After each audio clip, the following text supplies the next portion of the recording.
Mémoire vive. Tout le mouvement d'évolution des médias avec la télévision, l'associative, vous en pensez quoi? Le fait que les gens tweetent en temps réel, donnent leur avis, c'est un volume de commentaires assez important. Oui, bien sûr. Est-ce que par exemple, vous, en tant que producteur, ça vous influence dans des nouveaux programmes? Non, ça m'influence pas, parce que je pense qu'entre les producteurs, il faut avoir une conviction personnelle, Oui. et aller dans sa droite ligne. Donc il faut écouter ce que les gens disent. Oui. Évidemment, il faut écouter ce que les gens disent, parce qu'on ne peut pas passer à côté, mais il faut avoir sa conviction, parce que si on commence à être influencé par tout ce que tout le monde dit, on est perdu. Et on le vit tous les jours. On l'a vécu avec le métronome. Il y avait des gens qui trouvaient que le métronome était trop vulgarisé, il y avait des erreurs historiques, mais on s'en fiche. Ce qui est important, c'est que derrière, et puis il y en a d'autres qui ont trouvé ça formidable. Nous, on était très contents avec ce qu'on a fait. Alors on a vu des petites erreurs, mais ça, c'est des choses qui ont fait intérêt pour. Mais voilà, c'est. Est-ce que vous pensez que la télévision va vraiment beaucoup évoluer, je pense, dans 1 an ou 2, grâce aux nouvelles technologies? Je pense notamment pas. Apple avec l'Apple TV, etc., Google, enfin. Il n'y a pas besoin de citer les exemples. Non, je pense fait d'avoir de la conversation en temps réel sur les programmes. Je pense que la télévision va disparaître tout simplement, et que on va disparaître. Non, tout simplement. Bientôt, je pense il y aura un écran, mais ce sera plus la télévision qui est diffusée par une chaîne de télévision, un directeur des programmes. Je pense on choisira, on pourra choisir, on aura sur notre écran le choix, et on pourra, par la parole ou par le geste, dire voilà, je suis intéressé par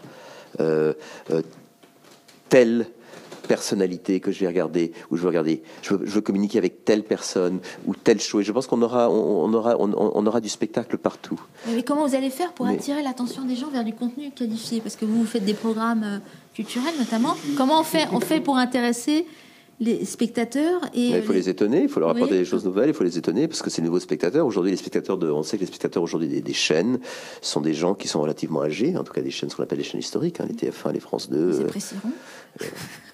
Oui, mais ils ont tous 62 ans, 63 ans, c'est ça la moyenne d'âge aujourd'hui. Pas sur Internet. Non, pas sur Internet, justement. Oui. Et c'est là où c'est intéressant. Oui. Et c'est là, donc c'est plus la télévision. En revanche, l'écran de télévision servira uniquement à projeter des images qui seront tournées via Internet. Mais ce sera un écran complémentaire, c'est-à-dire qu'on branchera son iPad, ou on branchera son téléphone par Wi-Fi ou par Bluetooth sur son écran de télévision. Alors votre métier est en train de changer? Oui, le métier de base ne change pas pour l'instant, mais il va falloir vraiment y réfléchir. Oui, je pense que les producteurs, je pense que ça va changer énormément. Alors l'avenir, évidemment, va être, je pense que tout ce qui va être les talk-shows, les émissions de variété vont complètement changer, et qu'on va arriver vers des grands documentaires, en effet, vers la fiction qui va ressembler de plus en plus au cinéma. Mm-hmm.